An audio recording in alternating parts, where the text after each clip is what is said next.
Happy Christmas, happy new year ముందు చెప్పేసాను. 2 గంటల ముందు మీకు నూతన సంవత్సర శుభాకాంక్షలు చెప్తున్నాను.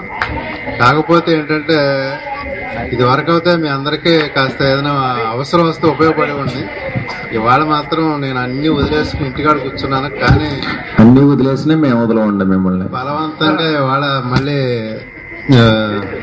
చిల్డ్రన్స్ యూత్ క్రిస్మస్ అని చెప్పి మరి రమ్మంటే వచ్చాను. కానీ అభిమానంగా ఇక్కడ నన్ను చూసినా కూడా నాకు అనుమానం వస్తుంది. ఎందుకంటే ఉండే కొలది కూడా కొత్త వాళ్ళు వస్తున్నారు, అందరూ వస్తున్నారు, ఇంకా మనం పాత వాళ్ళని రాకూడదు, ఇక్కడికి వచ్చిన కాడ నుంచి ఫీల్ అవుతూ ఉంటారో అని దృష్టిలో ఉన్నాను.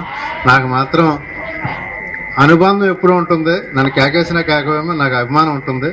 కానీ రోజులు మారుతున్నారు, రోజుల ప్రకారం మీరు అందరు నడవండి, అంతేగాని పాత వాళ్ళ కోసం మాత్రం అనుకోవద్దు.